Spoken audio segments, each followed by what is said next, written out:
We'll go to Google Images. We'll put in the word school, and we'll look for a nice picture of a school. There we go. I like that one. So I select that. You want to see the full-sized image. You want only the image on the screen. You right-click on the image, Save Picture As. We want to save the picture. You'll want to save the picture to your flash drive. I'm going to save it to my desktop. Let's name the picture School 6. We save it, and now the picture has been saved to the desktop. So I'm going to close. I'm going to minimize Excel because I want to come back to it later. And there's School 6 on our desktop. Now I bring back, let's open that up. We're not going to bring that back just yet. I open up School 6. This will be on your flash drive. And I want to modify this picture a little bit because we're going to put it into this very horizontal space. So we want a picture that's as horizontal as we can make it. I go up to Edit Pictures, and we're going to crop it. We're going to take some stuff off the top and off the bottom to make it more horizontal. When I click the crop command, notice that these handles appear around the picture. The corner handles will size everything proportionally, but I just want to crop it at the top, and then I want to crop it at the bottom. So now I have a picture that's very horizontal. I click OK, and the stuff that I cropped, it disappears, and I can now resave this picture,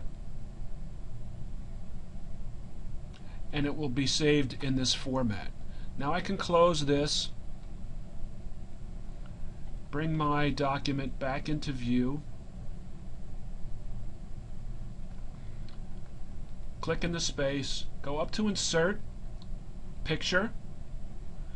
Now my picture's on my desktop, yours will be on your flash drive.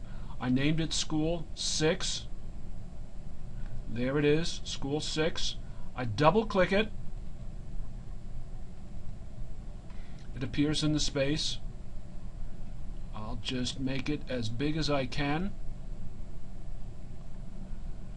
And then I will center it in the space. I go back up to Layout, go to my centering control, and it is now centered from left to right and from top to bottom. It fills up the whole space vertically, but there's a little bit of white space left on the left and the right. I don't really like the way that looks, so I'm going to right click in the little white space that I have left. I'm going to go to Borders and Shading. I'm going to select Cell, and I'm going to put some color into that white space. It'll actually be filling up the whole cell, but it will only be visible in those little white spaces.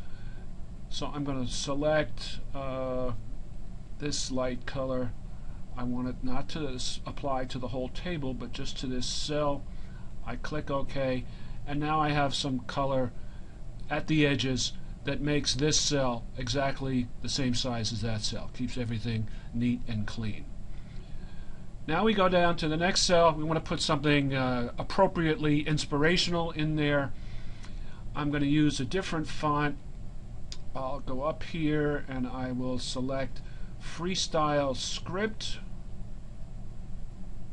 Obviously you can pick any font you want.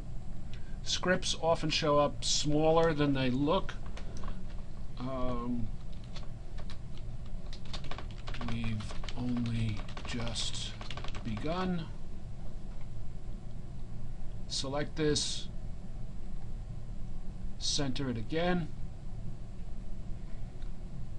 Right click the cell, Borders and Shading, Shading, applying to the cell, and let's make this cell light blue. So I'll select here for a light blue, applies to the cell, OK. We got a nice light blue color. Okay, let's do something a little different down here. We're going to split this cell because I want to put the date, and I also want to put the logo for the school in this area. So right up here I have the control for splitting cells. I just click it, asks me how many columns I want and how many rows. I want to keep the one row, but I just want to divide it into 2 columns. So that's the default setting. I click OK, and I made a mistake. So I'm going to, because I was in the wrong cell. I click down here at the bottom cell, and we'll just do this again. Split the cells. 2 columns, 1 row, bingo. There we have the 2 cells. Now I want to make these not exactly the same size. So I'm going to drag my dividing line over a little bit, and I think I dragged it a little too far. So I'm going to bring it back a little bit. Now I'm going to reselect just this one cell, and let's put today's date or the graduation date in there. We'll make it Times New Roman again, because you don't want to have too many different fonts on a page. So let's make this, what size did I decide to make it? I decided to make it 24.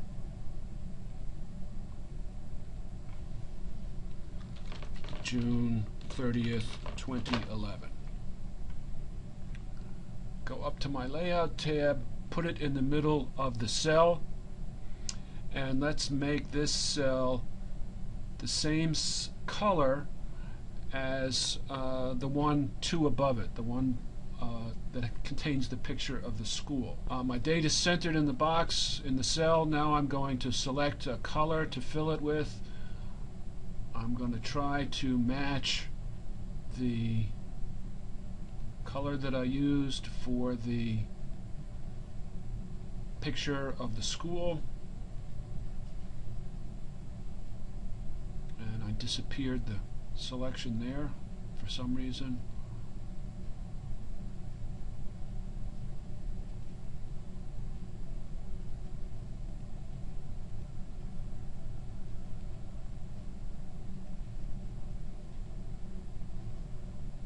Okay, so they're now both the same. Now I want to put the logo of the school in here. If you have your logo, fine.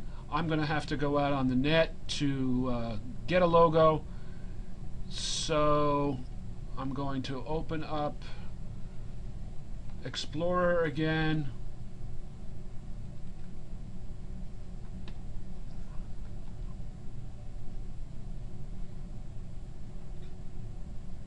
Go to Google, Images,